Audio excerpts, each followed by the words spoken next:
I was 15 when my mother opened the door and told me to get out while the storm was already screaming my name.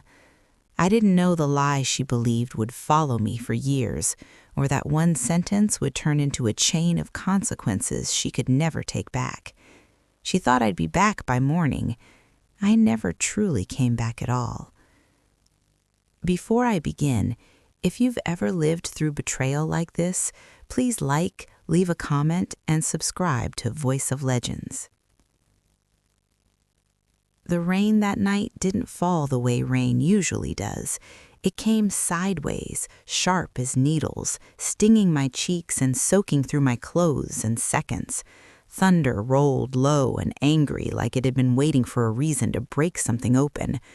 I remember standing in the narrow hallway with my shoes half on, my backpack limp against my shoulder, the smell of damp carpet and bleach clinging to the air. The house felt smaller than it ever had, like it was shrinking away from me.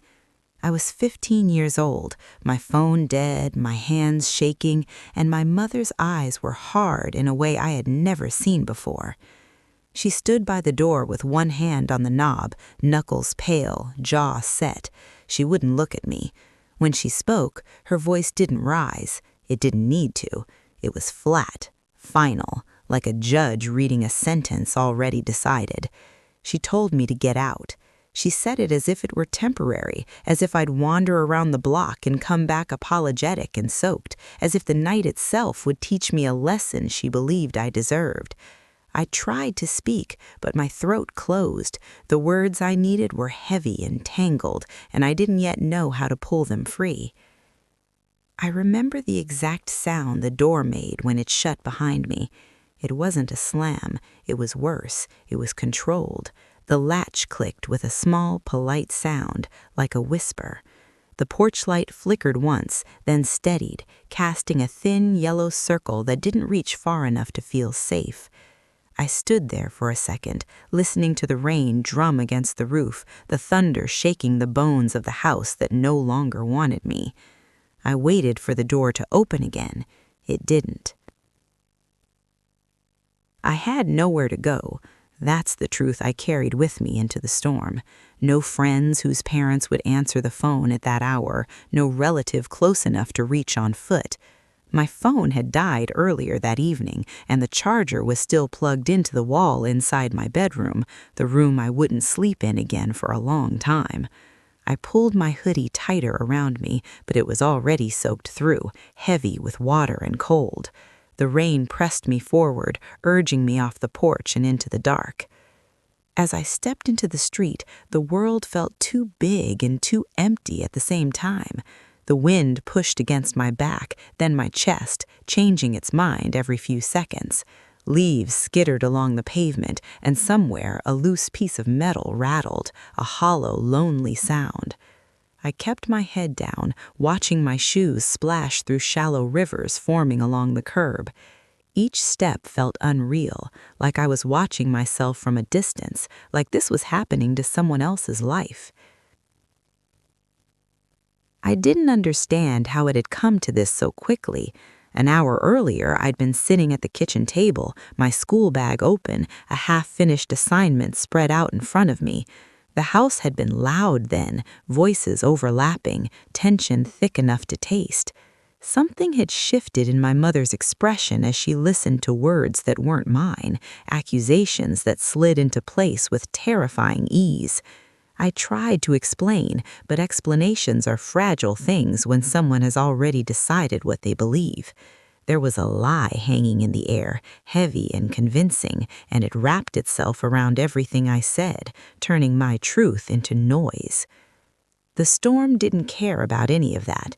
It only knew how to keep moving. I walked until my legs ached and my fingers went numb, the cold creeping into my bones. Cars passed occasionally, their headlights blinding me for a moment before disappearing into the rain. I wondered if any of the people inside them noticed the girl on the sidewalk, soaked and shaking, carrying her life in a thin backpack. I wondered if anyone would stop. No one did. I found myself under the awning of a closed convenience store, the metal shutter pulled down tight. The overhang offered a little protection, but the wind still drove rain at me from the sides. I leaned against the wall, slid down until I was sitting on the wet concrete, and hugged my knees to my chest. My teeth chattered, and I pressed my forehead against my arms, trying to make myself smaller, trying to disappear into the noise of the storm. I thought about my mother inside our house, dry and warm, maybe pacing, maybe already regretting what she said, or maybe feeling justified. I didn't know which possibility hurt more. Time stretched strangely out there. Minutes felt like hours, then collapsed back into themselves. I checked my phone out of habit, even though I knew it wouldn't turn on. The screen stayed black, reflecting my own face back at me, pale and frightened. I thought about knocking on a stranger's door, about asking for help, and shame burned hot in my chest. I had been taught to be quiet, to handle things, to not make trouble. Standing in the rain, that lesson felt like a cruel joke. At some point, the fear shifted. It didn't go away, but it changed shape. It became sharper, more practical. I realized I couldn't stay there all night. The temperature was dropping, and my clothes clung to me like ice. I stood up, my legs stiff, and started walking again, choosing a direction without thinking too much about it. The city looked different at night in a storm. Familiar streets turned strange and hostile. Street lights flickered, casting long, distorted shadows.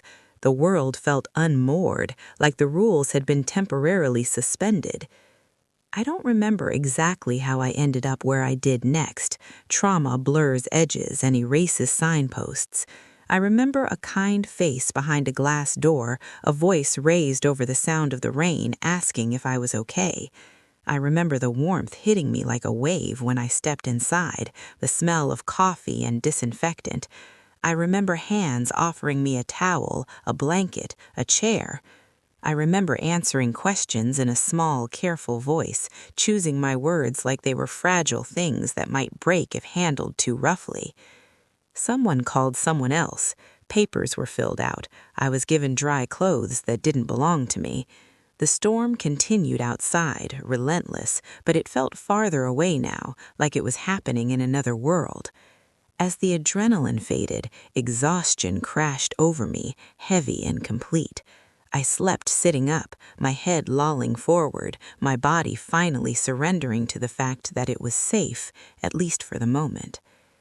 When morning came, gray and quiet, the storm had moved on, leaving the streets washed clean and empty. I expected something to resolve itself with the daylight. I expected my mother to call, to show up, to say there had been a mistake. That's what 15-year-olds expect, even when everything tells them otherwise. But the morning brought a different kind of reality. It brought paperwork and careful explanations, and the first hints that what happened the night before was not going to be undone with an apology. I didn't yet understand how far the consequences would reach. I didn't know that the lie believed in that kitchen would follow me into offices and files, into decisions made about my life without my voice in the room. I only knew that the words "get out" had done something irreversible. They had pushed me across a line I didn't know existed, from child to something else entirely. And standing there, wrapped in a borrowed blanket, I felt the first cold certainty settle in my chest that going back, even if the door opened again, would never mean the same thing. They took my name down again that morning, slower this time, as if writing it carefully could keep it from slipping away. I watched the pen move across the paper and thought about how strange it was to see my life reduced to neat lines and boxes. 15 years old, female, no safe place to return to. Each word felt heavier than the last.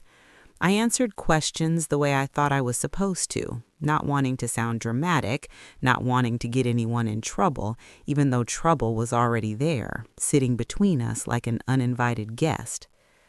When they asked why my mother told me to leave, I hesitated. The lie was still tangled in my throat. It felt disloyal to repeat it, even though it wasn't mine. I said there had been an argument. I said she believed something that wasn't true.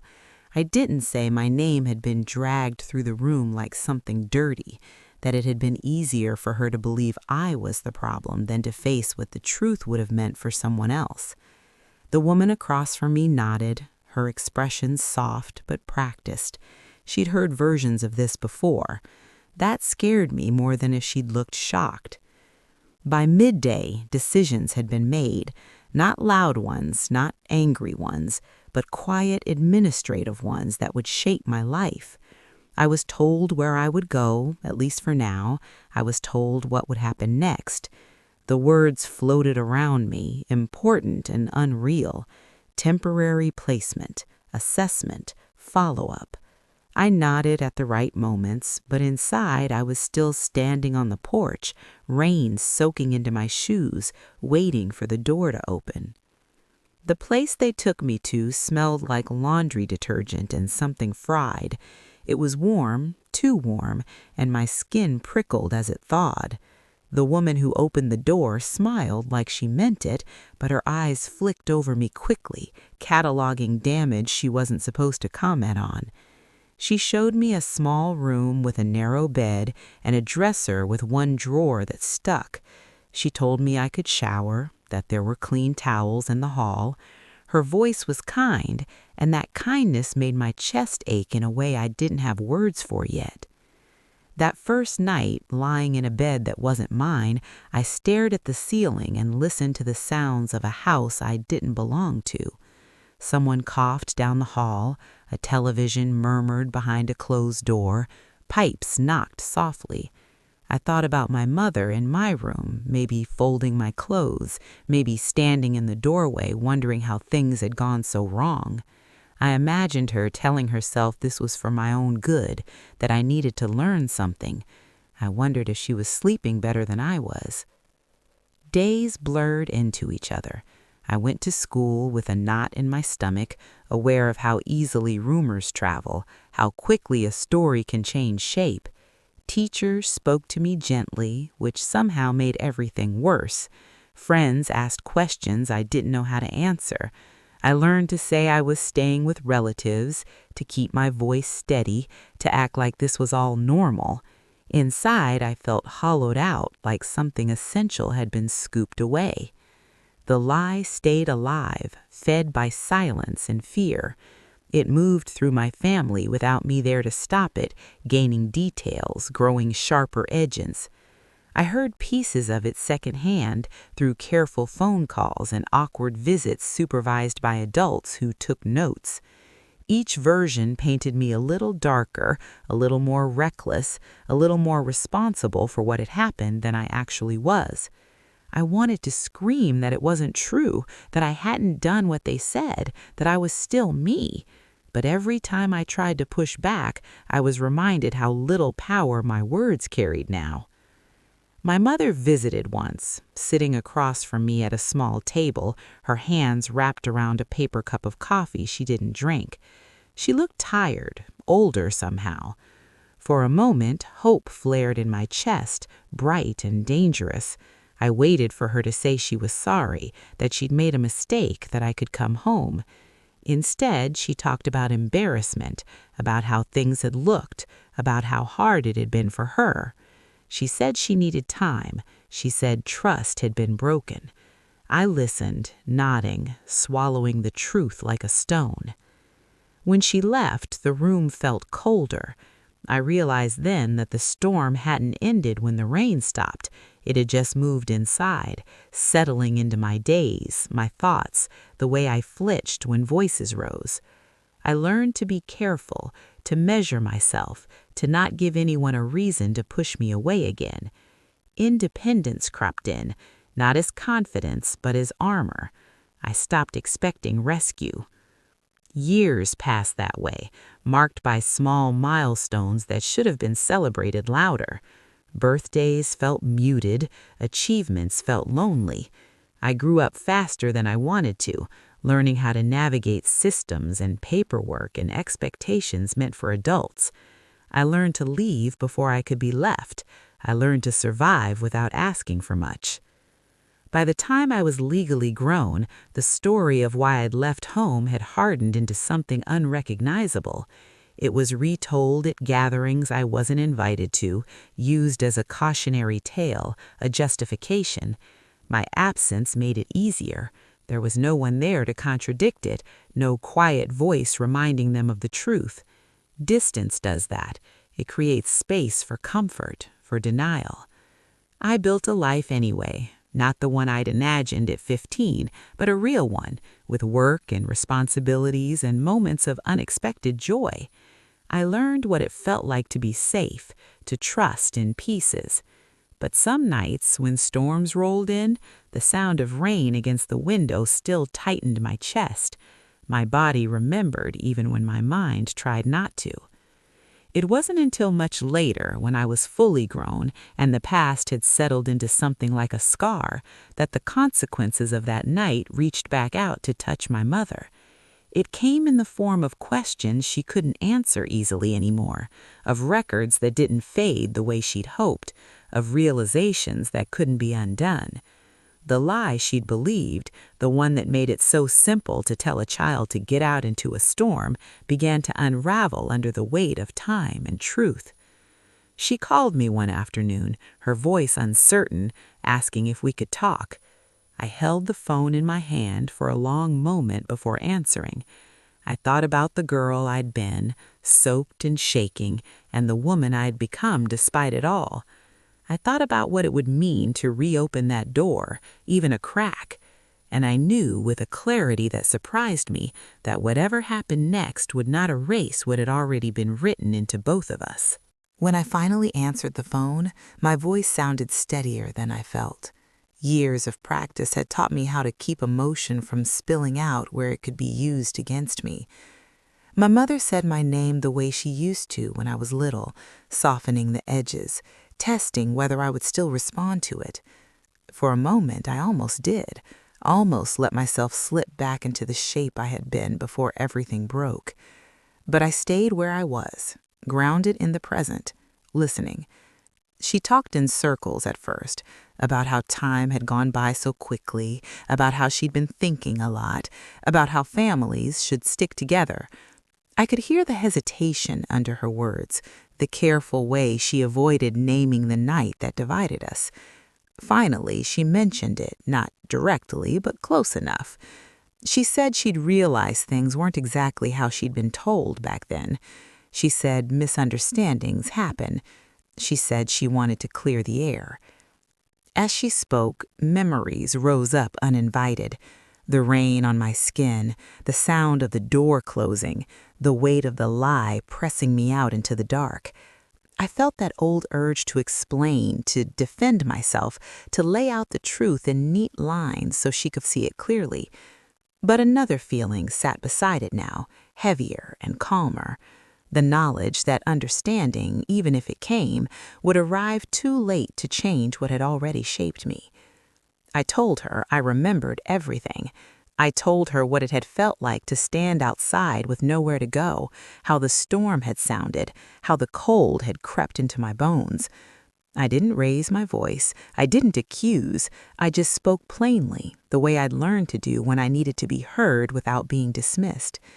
There was a long silence on the other end of the line. When she finally spoke again, her voice had changed. It was smaller, uncertain.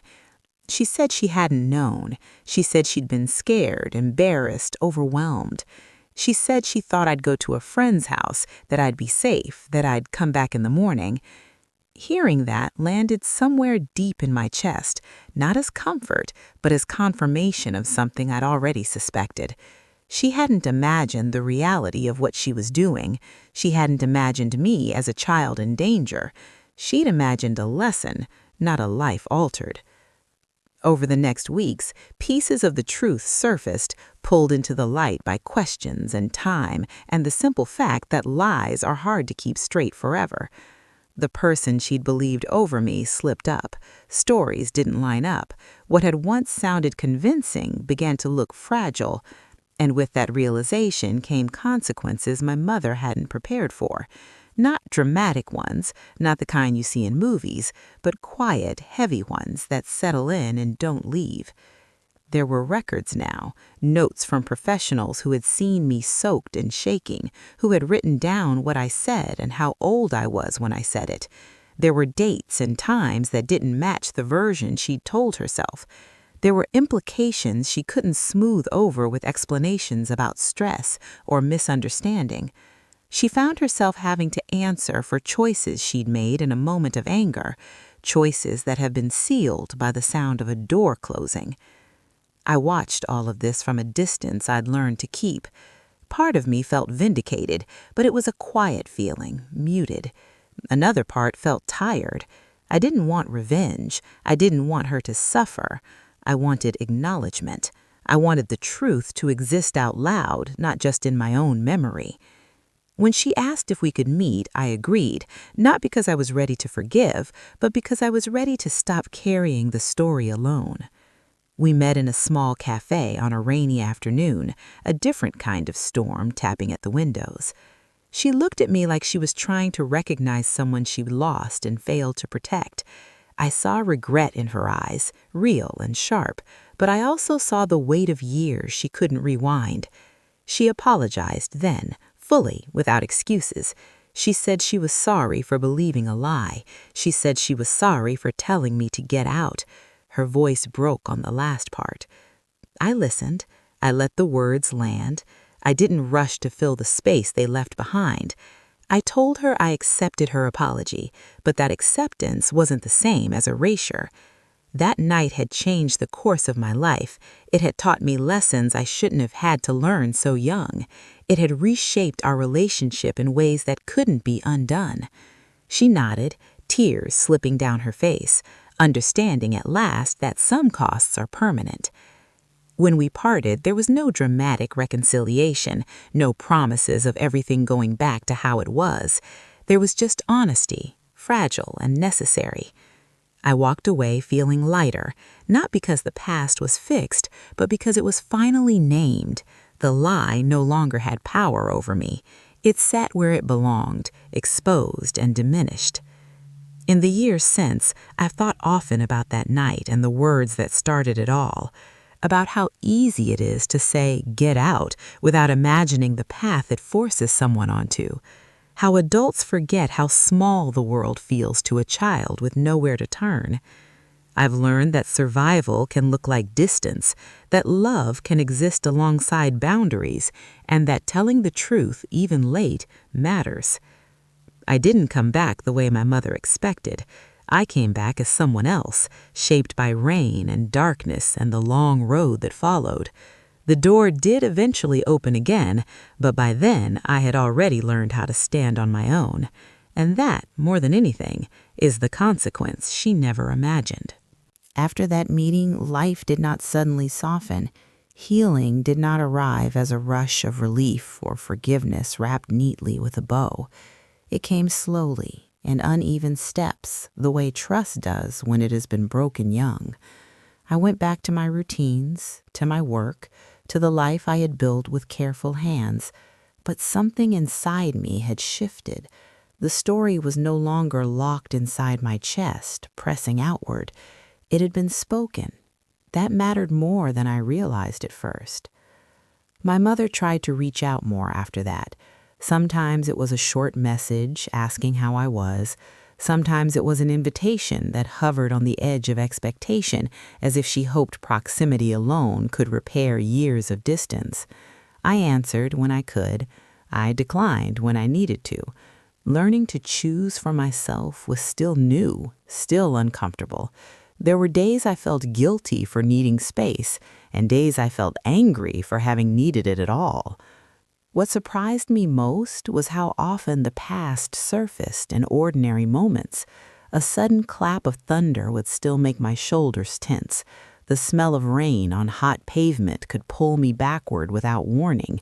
Even standing in the doorway of my own apartment sometimes stirred something uneasy in my chest. I realized then that trauma doesn't announce itself loudly. It whispers. It hides in reflexes and habits, in the way you scan a room for exits, in the way you flinch at raised voices even when no danger follows. I began to understand myself differently, with more patience. The independence I had worn like armor had protected me, but it had also kept people at a distance. Letting anyone close felt risky. Trust, for me, had become something to ration carefully. When I thought about the girl I'd been at 15, I felt a complicated mix of sadness and pride. She had survived something she shouldn't have had to. She had learned how to keep going when the adults in her life had failed her. My relationship with my mother settled into something cautious and honest. We didn't pretend the past hadn't happened. We didn't dwell in it either. When it came up, it did so gently, acknowledged without being relived in full. She asked questions sometimes about where I'd been, how I'd managed. I answered some of them. Others I kept to myself, not out of spite, but out of self-preservation. Some memories belong to the person who carried them.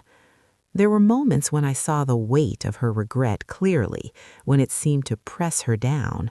I resisted the urge to comfort her, to make it easier. That urge had been trained into me early, the instinct to smooth things over, to take responsibility for other people's feelings. Letting her sit with the consequences of her choice felt cruel at first. Over time, I understood it was necessary. Accountability is not punishment, it is reality. As years passed, the legal and social consequences of that night remained part of her life, not in a way that dominated every day, but in a way that never fully disappeared. Certain opportunities closed quietly. Certain explanations had to be repeated. She learned, the hard way, that moments of anger can echo far beyond their original intent. I learned that distance can be a form of safety, and that returning does not always mean restoring what was lost. I built relationships on my own terms, choosing people who listened, who believed me, who didn't require me to prove my worth. I learned how to ask for help without feeling ashamed, though it took time. I learned that home is not always a place. Sometimes it is a feeling you build slowly, piece by piece inside yourself. Sometimes it is the absence of fear when the rain starts to fall. One evening, years after the storm, I found myself caught in heavy rain again, standing under an awning much like the one that had sheltered me that first night. The memory came back sharp and vivid, and for a moment my breath caught in my throat. Then something unexpected happened. The fear loosened its grip. I realized I was safe. I had a phone that worked, a place to go, people who would answer if I called. The storm passed, as storms always do, and I walked home feeling something close to peace. I don't tell this story to assign blame or to ask for sympathy. I tell it because words matter, because telling a child to get out is not a lesson, it is a rupture. Because believing a lie can be easier than facing the truth, but it is never without cost. And because survival often looks quiet from the outside, like simply continuing on even when the ground has shifted beneath your feet. My mother once told me she thought I was strong now. I told her I had always been strong. Strength had nothing to do with being sent into a storm. It had everything to do with what I did afterward. We sat in that truth together, uncomfortable and honest, and for the first time it felt like something real. The girl who stood on the porch at 15 didn't know what the future held. She didn't know she would grow into someone capable of setting boundaries, of speaking plainly, of standing firm without cruelty. She only knew the sound of rain and the feeling of being unwanted. I carry her with me still, not as a wound, but as a reminder of how far I've come. When I hear those words now, get out, they no longer carry the same power. They are just words, stripped of the fear they once commanded. The storm they unleashed shaped my life, but it did not define it. I defined myself, step by step, in the aftermath. As time went on, I began to notice something quietly changing inside me. It wasn't dramatic or sudden. It was more like the way a bruise fades without you realizing which day it stopped hurting. I found myself reacting differently to things that once would have sent my heart racing. Raised voices no longer made my stomach drop instantly. Sudden rainstorms no longer felt like warnings from the past. I was still cautious, still alert, but I was no longer living entirely in anticipation of being pushed away. I started to think more about what that night had taken from me and what it had given me in return. That sounds strange, I know. There are losses that can never be justified. Childhood safety is one of them. But there were things I had learned in the absence of protection that shaped the adult I became. I learned how to read people carefully, how to listen for what wasn't being said. I learned how to make a plan and a backup plan and another one after that. I learned how to stand alone without collapsing. These realizations didn't erase the grief. They simply placed it alongside something else, a quiet respect for the girl who survived, for the choices she made when she had very few good ones, for the way she kept moving even when the world narrowed down to cold rain and dark streets. My mother and I continued our careful dance. There were stretches of time when we spoke regularly, and others when silence settled between us again. I no longer chased consistency from her. I accepted her as she was, flawed and human, capable of regret but limited in her ability to repair what she had broken. That acceptance wasn't forgiveness in the way people like to imagine it. It was clarity. It was the understanding that I could acknowledge her remorse without handing her control over my healing.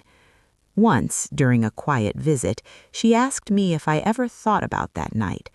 The question hung in the air between us, heavy with everything it implied. I told her the truth. I said yes, but not the way I used to. I told her the memory no longer ruled me, it informed me. It reminded me to choose my words carefully, to pause before reacting, to consider the weight of what I might say in anger. She nodded slowly, and I could see the realization settle in, that her worst moment had become one of my greatest teachers. That knowledge seemed to hurt her more than any accusation ever could have. I began sharing my story more openly, first in small pieces, then more fully with people I trusted. Each time I told it, it lost a little of its sharpness. It became less of a secret and more of a fact, something that had happened, not something that defined me. I was surprised by how many people responded with their own stories, their own versions of being pushed out, silenced, or disbelieved. I realized how common this kind of quiet abandonment really is, how many children carry it into adulthood without anyone ever naming it. There was a strange comfort in that shared understanding, not because suffering should be normalized, but because isolation makes wounds fester. Speaking broke that isolation. It turned pain into connection, memory into meaning. I also began to reflect on the idea of home in a deeper way. For a long time, I had believed home was something you either had or lost forever. That night had taught me how fragile it could be. But over the years, I learned that home can be rebuilt in unexpected forms, in routines that bring peace, in friendships that feel steady, in spaces where your presence is not conditional. I created rituals for myself, small ones at first, making tea when it rained, keeping lights warm and soft in the evenings, leaving a pair of dry shoes by the door, always. These were not just habits, they were reassurances, promises I made to myself that I would not be caught unprepared again, that I would not be left out in the cold by my own neglect. Sometimes, late at night, I imagined what I would say to my 15-year-old self if I could. I would tell her that the storm would end, even if the damage lingered. I would tell her that the lie would eventually collapse under its own weight. I would tell her that she would learn to trust again, carefully, wisely, and on her own terms. Most of all, I would tell her that being told to leave did not mean she was unworthy of staying. That message took the longest to fully believe. The older I got, the more clearly I saw how fear had shaped my mother's decision. Fear of judgment, fear of conflict, fear of facing the truth about someone she wanted to protect. Understanding that didn't excuse her choice, but it did place it in context. She had chosen the path that felt easiest in the moment without considering the cost. I had paid that cost for years. She would carry her share of it for the rest of her life. There were moments when she tried to make amends in practical ways, offering help, offering support she hadn't given before. I accepted what felt appropriate and declined what didn't. Balance became important to me. I refused to let gratitude replace honesty. I refused to let reconciliation erase accountability. One evening, during another storm, she called me unexpectedly. She said she couldn't sleep. She said the sound of the rain brought everything back.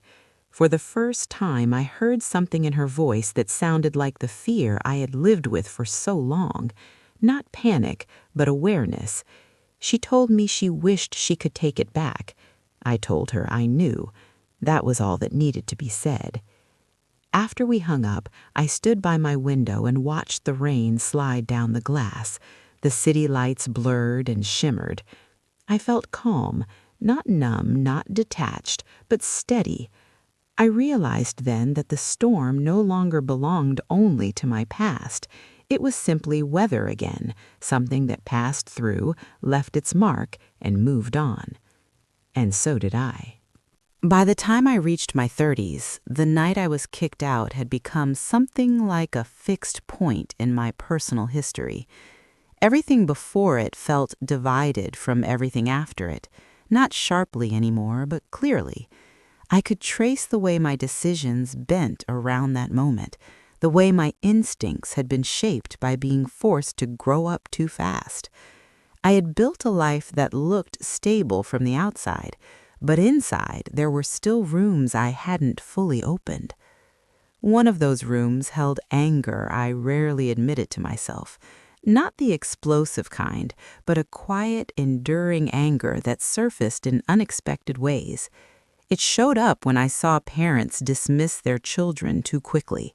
It showed up when someone joked about teenagers being dramatic. It showed up when people said things like, "She did the best she could," as if effort alone could undo harm.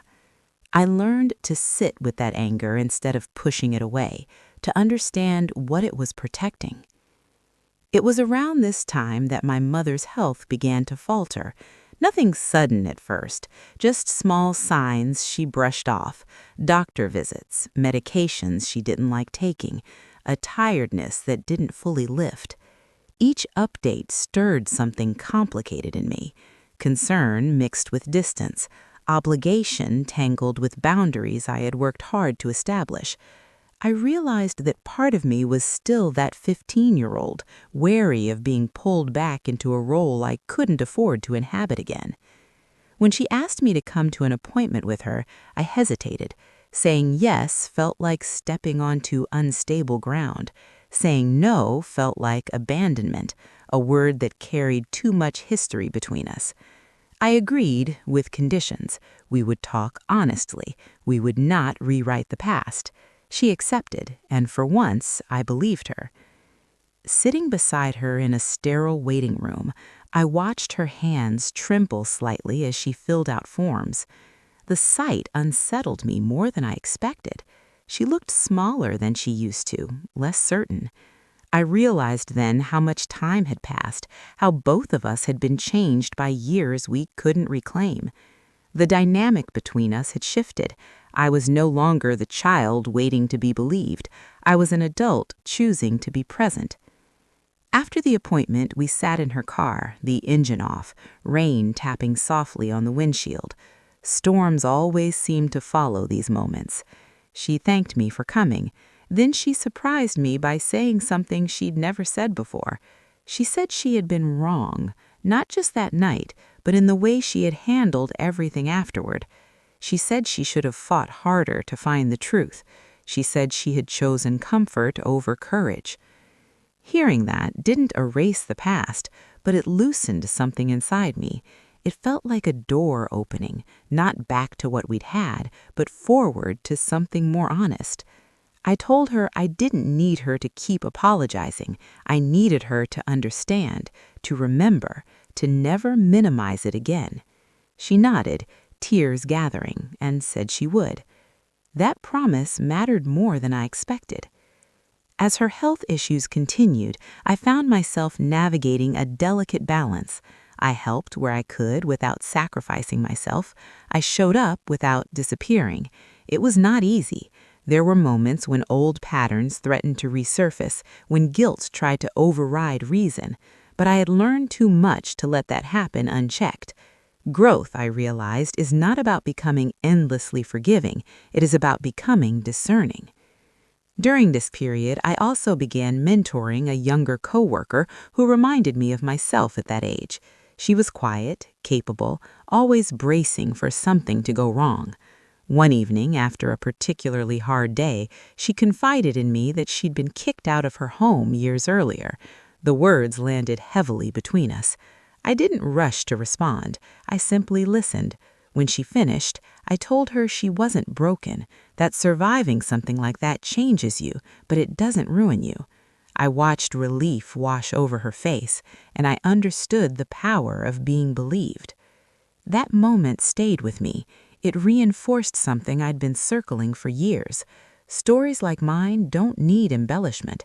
They need witnesses. They need to be told plainly, honestly, so others can recognize themselves and feel less alone. Silence protects the wrong things. Speaking disrupts that. My mother and I never became what we once were. We became something else entirely, a relationship shaped by honesty, restraint, and the shared understanding that some lines, once crossed, cannot be uncrossed. There were moments of warmth, even laughter, but they existed alongside an awareness of fragility. I no longer expected her to be my anchor. I had learned how to anchor myself. On the anniversary of that night, years later, I took a walk in the rain on purpose. It wasn't dramatic, just a steady drizzle, cool and quiet. I let it soak my jacket, felt it on my skin, and kept moving. I thought about how far I'd come from the girl who had been pushed into a storm without a plan. I thought about how storms no longer meant danger by default. Sometimes they were just weather. I stopped under a tree, looked up at the gray sky, and felt a strange sense of gratitude. Not for what happened, but for what I had built afterward. Resilience born of necessity, wisdom carved by experience, compassion sharpened by pain. The words "get out" once carried the power to dismantle my world. Now they were part of a story I controlled, a chapter, not the ending. And that knowledge, hard-won and deeply rooted, felt like freedom. As I moved further into adulthood, I began to see how that single night had quietly shaped not just my fears, but my values. I had grown into someone who paid attention to small moments of choice, the kinds that seem insignificant at the time but carry weight long after. I noticed how quickly words could tip a situation toward harm or healing. I noticed how often people spoke without imagining the aftermath. I had learned, painfully, that aftermath is where lives are actually lived. I became careful with authority, respectful but not submissive. I asked questions. I looked for patterns. I no longer accepted explanations simply because they came from someone older or louder. That shift wasn't rebellion. It was survival turned into discernment. It helped me in work, in relationships, in every space where power and vulnerability intersect. I learned that trust should be earned, not assumed. There were times when my mother tried to give advice, especially when she sensed me struggling with decisions. I listened, but I filtered.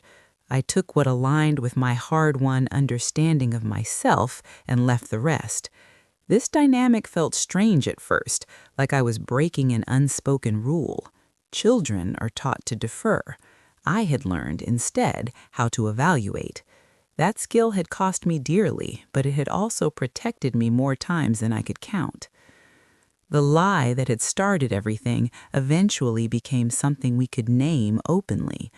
One afternoon, sitting across from each other at her kitchen table, she spoke the person's name without flinching. She acknowledged how she had chosen to believe them, how she had wanted the situation to resolve itself without confrontation.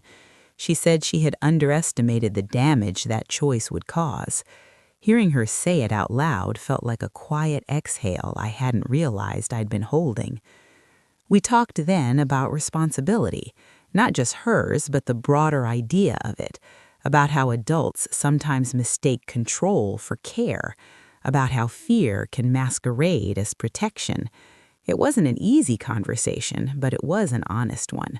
For the first time, it felt like we were standing on the same side of the truth, even if we had arrived there by very different paths. Outside of my family, I noticed my tolerance for injustice had thinned. I spoke up more readily when I saw someone being dismissed or blamed without evidence. I challenged narratives that felt too convenient. This didn't always make me popular, but it made me feel aligned with myself. I knew what it felt like to be on the wrong side of a story you didn't write.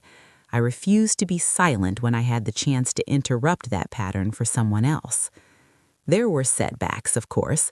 Healing is not a straight line. There were moments when old wounds reopened, when I questioned whether distance had truly been the right choice, when guilt crept in quietly and tried to rewrite history. During those times, I returned to the facts. I reminded myself of what had happened, not the softened version, not the version shaped by someone else's comfort, but the reality. A 15-year-old had been told to leave during a storm because of a lie. Everything else grew from that. As my mother aged, I became more aware of time's limitations. Conversations took on a different weight. I asked questions I might not have asked before. I listened more closely.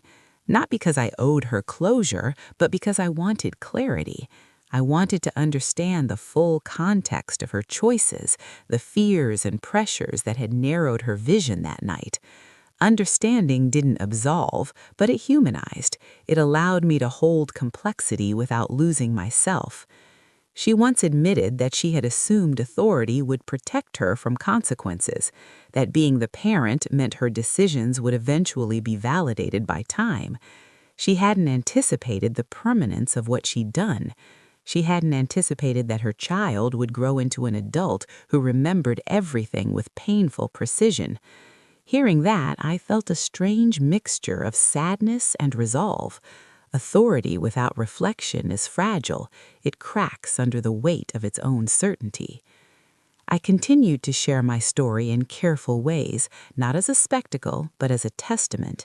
Each time I emphasized the same truth, that being kicked out wasn't just about physical danger, it was about the message it sent, that love could be withdrawn, that safety was conditional. Undoing that message took years. It required intentional work, patience, and the willingness to confront discomfort. One evening, after telling my story to a small group, someone asked me if I would change anything if I could go back. The question caught me off guard. I thought about it for a long moment. I said I would change the adults. I would change their listening. I would change their courage. I wouldn't change the girl. She did what she had to do. She survived. That answer stayed with me. It clarified something essential. Growth doesn't come from erasing the past. It comes from refusing to let it dictate the future unchecked. I had taken what was forced upon me and reshaped it into something that served me and others in ways I never expected. The storm that night had been violent and unforgiving. It had stripped away illusions and safety in equal measure. But it had also revealed something enduring, that I could keep moving when the ground disappeared beneath my feet, that I could build a life not defined by the moment I was told to leave. When I think about my mother now, I see a woman who made a catastrophic choice and lived long enough to understand its weight. I see a relationship marked by loss and honesty, by regret and restraint. I don't romanticize it. I don't condemn it either. I hold it as it is. And when I think about myself, I no longer see a child cast out into a storm. I see someone who walked through it, learned from it, and emerged with a voice that refuses to be silenced. As the years continued to unfold, I became increasingly aware of how stories shape identity. The story others told about me for so long had been narrow and damaging, but the one I told myself began to widen. It made room for contradiction, for strength alongside fear, for compassion without self-erasure. I understood then that reclaiming a narrative is not about rewriting facts.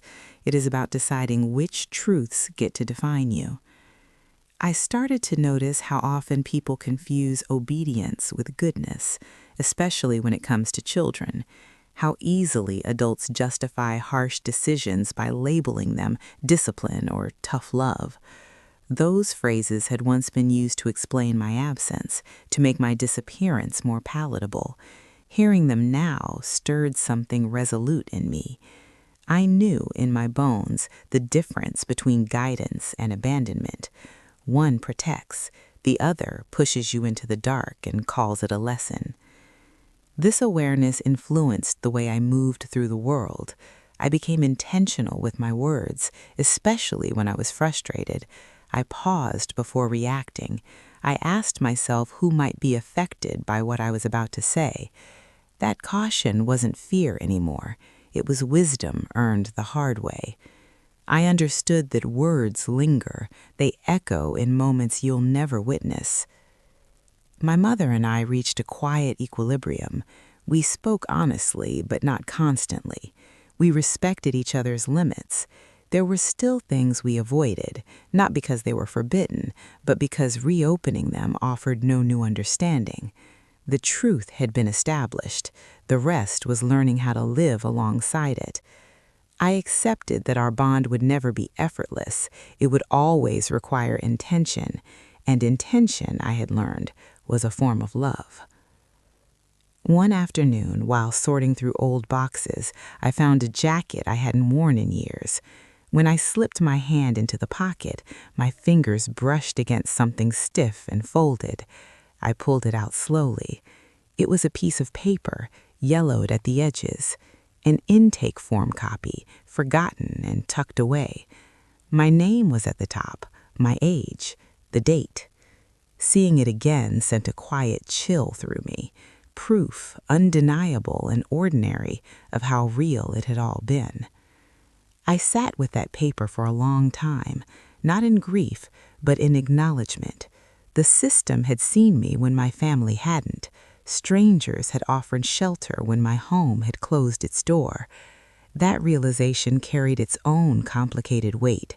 It reminded me that support sometimes comes from unexpected places, and that help doesn't always look like reconciliation. I thought again about the night of the storm, about how small I had felt against the vastness of it.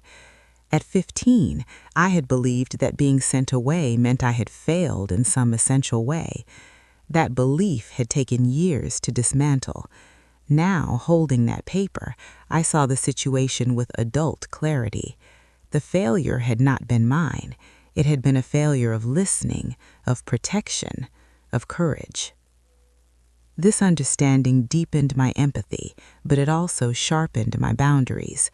I no longer accepted explanations that minimized harm. I no longer softened my language to make others comfortable when the truth needed space to stand. That shift didn't make life easier, but it made it honest. And honesty, I discovered, is lighter to carry than silence. I became more selective about the relationships I nurtured. I chose people who asked questions instead of making assumptions. People who could sit with discomfort without trying to fix it prematurely.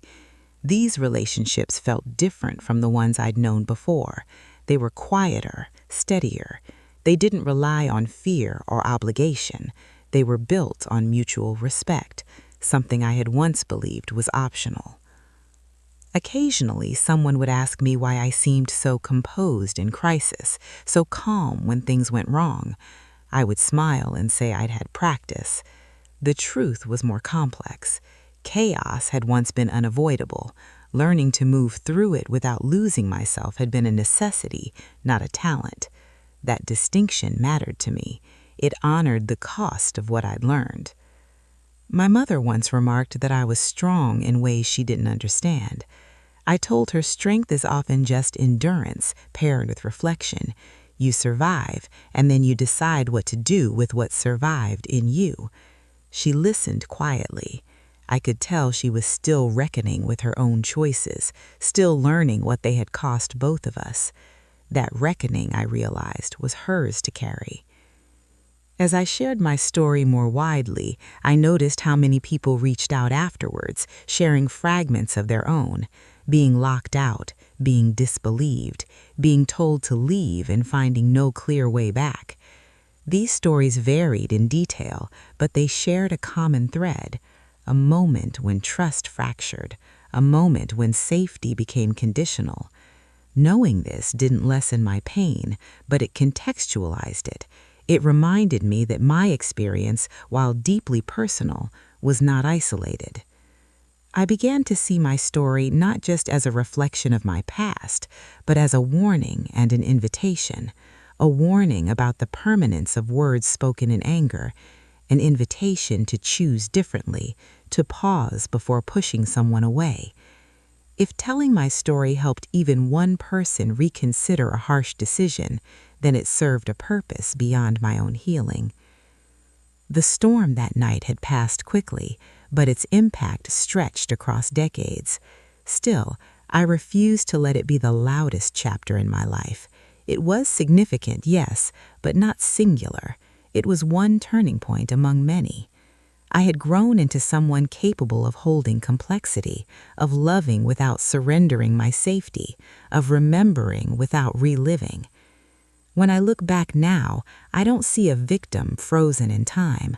I see a continuum, a frightened girl, a determined young adult, a reflective, grounded person who understands that survival is not the end of the story.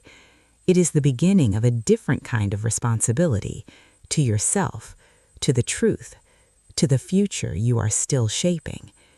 And that responsibility, unlike fear, is something I carry willingly.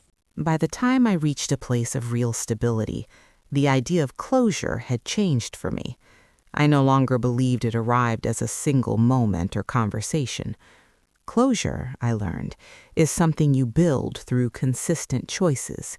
It's created when you stop waiting for an apology to heal you and start honoring what you already know to be true. That understanding freed me in ways I hadn't expected. I stopped measuring my progress by how little I thought about the past. Instead, I measured it by how gently I could hold it when it surfaced. Memories still came, sometimes triggered by small, ordinary things: a raised voice in another room, a slammed door in a movie scene, heavy rain tapping insistently against glass. But the panic that once followed had softened into something manageable. I could breathe through it. I could stay present. I noticed changes in how I loved, too. I no longer attached myself to people out of fear of being left. I chose connection deliberately, valuing consistency over intensity. I learned that safety in relationships isn't about constant reassurance.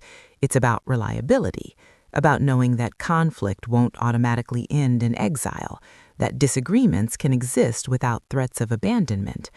That realization reshaped every close bond I formed.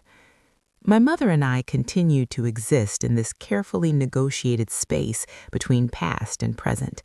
There were moments when I saw her grief clearly, moments when she mourned the relationship we might have had if things had been different.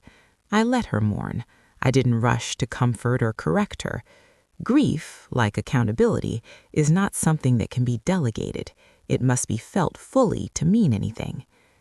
As she aged, her memories became more selective. She spoke often of my childhood, focusing on lighter moments, stories she preferred to revisit. Occasionally, she would mention the night I left, but only briefly, as if touching it too long might reopen wounds she had only recently learned to acknowledge. I stayed attentive. I corrected gently when needed. I refused to let the truth be softened into something easier to carry. One afternoon, she asked me if I thought she was a bad mother. The question landed heavily. I took my time answering.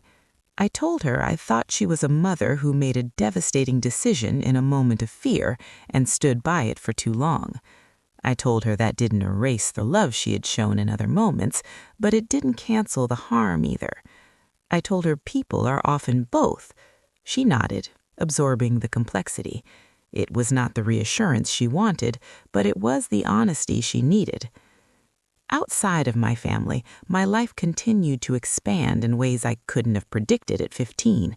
I built a career that valued my ability to think critically, to navigate difficult conversations, to remain steady under pressure. Skills born of survival found a different application. I began to see how much of my resilience had been forged in adversity, how much of my clarity came from having once lived without it. I also became more aware of the responsibility that came with that resilience. Strength can isolate if it's not shared. I made a conscious effort to be open, to allow others to support me, to resist the instinct to handle everything alone. Vulnerability, I learned, is not the opposite of strength, it is its extension. There were moments when I imagined what life might have looked like if that night had never happened. The thought no longer filled me with longing. It felt hypothetical, distant. I couldn't miss a version of myself that never existed. The person I had become was shaped by all of it, including the pain. That didn't mean I was grateful for the harm. It meant I refused to be defined by resentment. As I shared my story with wider audiences, I noticed something important. People weren't drawn to the drama of it. They were drawn to the quiet parts, to the restraint, to the idea that healing doesn't have to be loud or vindictive, that moving forward doesn't require forgetting, that boundaries can coexist with compassion. This realization affirmed the way I had chosen to live my own recovery. My mother eventually admitted that the consequences she faced were not what she had feared most. It wasn't public judgment or legal repercussions that stayed with her. It was the distance, the knowledge that her child had learned to survive without her. That admission was painful to hear, but it was also truthful. Distance, I realized, is often the most enduring outcome of broken trust. In quieter moments, I thought again about the words that started everything. Get out. 2 short syllables that carried a lifetime of weight. They were spoken without foresight, without empathy for the reality they would create. I had spent years unpacking their impact, separating my worth from their implication. I understood now that words gain power when we believe them. Taking that power back had been one of the hardest and most necessary acts of my life. I no longer feared storms. I respected them. I prepared for them. I understood their nature. That shift felt symbolic of something deeper. I no longer feared conflict. I faced it with intention. I no longer feared being alone. I trusted myself to endure. These changes were not dramatic victories. They were quiet freedoms. Looking back, I see my life not as a story of abandonment, but a story of adaptation, of learning to live fully despite an early rupture, of choosing honesty over comfort, clarity over denial, of understanding that some doors close not because you don't belong, but because staying would cost you too much. And so I kept moving forward, not to escape the past, but to honor the person who had survived it, to live in a way that made that survival meaningful, to ensure that the words spoken to me at 15 would never be the last word on who I was or what I deserved. By the time I reached my late 30s, I had developed a rhythm with my life that was both deliberate and fragile. I had learned to anticipate storms, literal and metaphorical, and to navigate them without losing myself. I built a home that felt safe, filled it with objects and routines that grounded me, and surrounded myself with people who respected the boundaries I had fought so hard to establish. Yet, even with all this stability, the echoes of that night at 15 never fully faded. They surfaced unexpectedly, in flashes of memory, in moments of fear, in the smallest emotional triggers.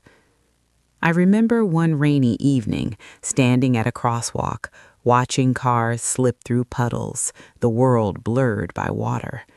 For a split second, I was that 15-year-old girl again, shoes soaked, heart pounding, wondering where to go, feeling utterly unseen.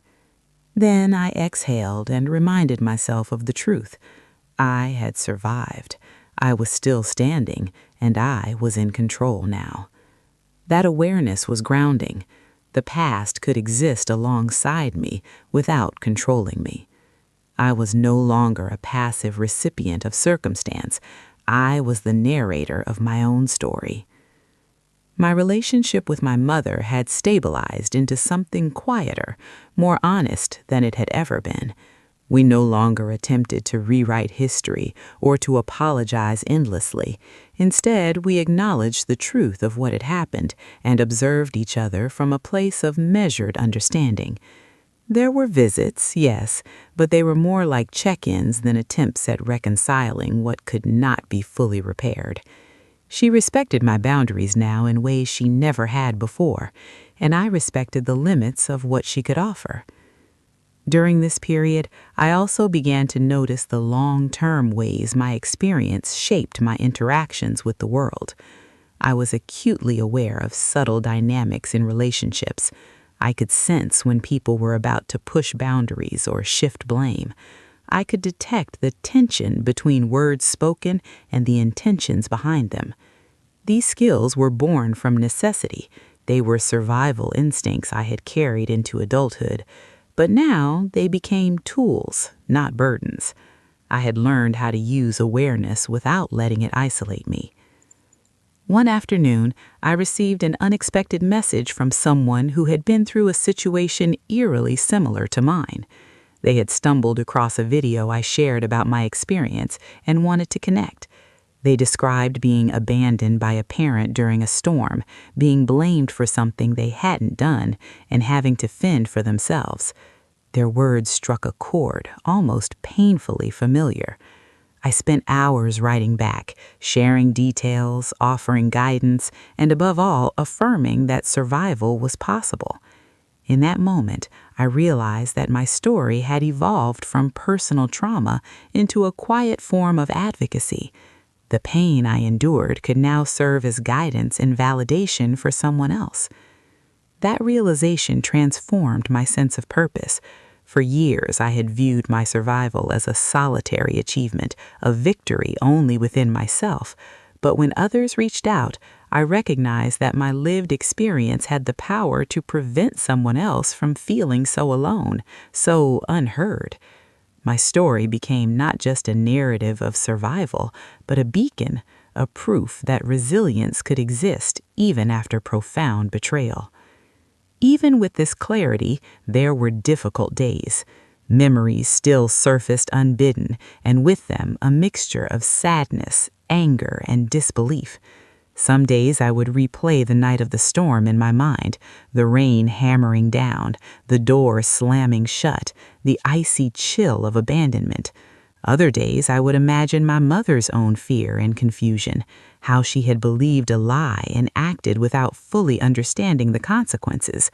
Both perspectives coexisted, teaching me that life is rarely about absolutes. Pain and regret often intertwine, shaping decisions in ways that are impossible to fully untangle. Through it all, I became committed to living deliberately, to honoring both the girl I had been and the adult I had become. I practiced rituals that grounded me in the present, morning walks, journaling, creating spaces where I could think without distraction. I reminded myself daily that survival is an act of courage, but that reflection and intention are what transform survival into wisdom. I also began to explore forgiveness in a nuanced way. not the blanket forgiveness often depicted in stories or demanded by well-meaning outsiders, but a careful, intentional recognition that holding on to resentment need not dominate my life. Forgiveness, I realized, was not about excusing the harm done to me, nor was it about restoring trust prematurely. It was about freeing myself from the emotional weight of the past so that I could fully inhabit my present and future. When my mother's health declined further, I found myself confronting the full reality of time and mortality. She asked for more of my presence, more conversation, more engagement. I gave what I could, carefully. I did not let old guilt dictate my actions. I acknowledged my boundaries and honored her needs within them. The balance was delicate. Every choice was informed by years of learning how to survive and how to protect myself emotionally while still showing humanity. I began to see that my mother, too, had been changed irrevocably by the night of my departure. She had been forced to reckon with the consequences of her choices in ways that I had only begun to understand as an adult. Her regrets were real, tangible, but they existed alongside the recognition that some damage cannot be undone. This truth shaped our interactions. There was honesty, yes, but also restraint. We coexisted without illusions, without forcing reconciliation where it could not authentically exist. The more I reflected, the more I understood the subtle legacy of that stormy night. It had taught me lessons about boundaries, honesty, resilience, and compassion. It had forced me to navigate the world with an acute awareness of both danger and opportunity. It had revealed the consequences of words and actions in stark terms. And while the lessons came at an enormous cost, they had equipped me to live a life defined not by the trauma, but by the choices I made afterward. Eventually, I began to share my story more publicly through writing and conversation. I was intentional about framing it not as sensationalized trauma, but as a deeply human experience with lessons to offer others. I spoke about survival, resilience, and the consequences of believing lies without verification. I shared the importance of creating safe spaces for those in crisis, and I made it clear that abandonment leaves scars, but it does not have to define the trajectory of a life. Through all of this, I learned the most important lesson of all. Power resides not only in the ability to act, but in the ability to choose how to respond. I could not undo the past. I could not change the words that had been spoken to me, but I could decide how I carried them. I could decide whether they would weigh me down or whether they would become the foundation for the life I wanted to build. That choice, I realized, is the truest form of freedom. The final chapter of this story is not marked by a dramatic reconciliation or a sweeping moment of triumph. It is quieter than that. It is the calm that follows the storm, the stillness that comes after years of learning how to navigate life on my own terms. It is the understanding that what happened to me at 15 shaped me, but did not define me. And it is the choice to live fully, honestly, and intentionally despite the echoes of that night. Over time, I came to see my mother not only as the person who had hurt me, but also as someone constrained by her own fears, her own limitations, her own failures. That awareness did not erase the pain, but it tempered it. It allowed me to hold both truths, that I had been abandoned and that she was human. Complexity, I realized, was more faithful to reality than simple narratives of villain or victim. Holding these truths shaped my empathy, my interactions with others, and the way I approached every relationship in my life. There were moments when the past tried to intrude, a sudden storm, a sharp word, an unexpected confrontation. Each could pull me back into that frozen 15-year-old state. But I had learned to recognize the signs early.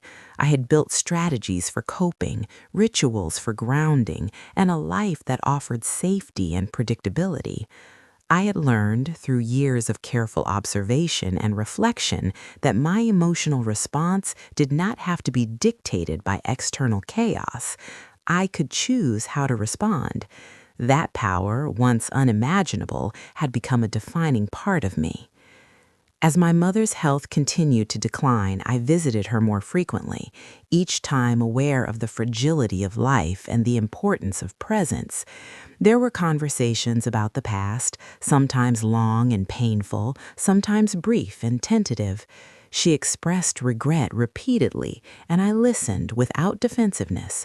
I allowed her to speak, even as I maintained my boundaries. I realized that forgiveness was not a gift I gave her. It was a recognition that I no longer needed to carry the burden of unresolved anger to remain whole. I also began to see the ripple effects of that night on my adult life. The independence I had cultivated out of necessity became a strength in my career, my friendships, and my relationships. The ability to assess situations, to read people, to anticipate consequences, skills honed during a time of survival, became tools I wielded with intention rather than fear. I learned that resilience forged under duress could be translated into wisdom and foresight. I became someone who could navigate crises calmly, who could make difficult decisions without being paralyzed by emotion, who could extend compassion without surrendering self-protection. One evening, while watching rain streak the window pane, I reflected on the journey from that night to the present. The 15-year-old girl I had once been would hardly recognize the person I had become. She had been terrified, alone, and desperate for validation. I was still shaped by her experiences, but I was no longer ruled by them. That realization brought a profound sense of freedom. I could acknowledge the past without letting it dictate my future. I could honor the lessons it taught me without allowing it to anchor me in fear. I also recognized that my story held value beyond my own life.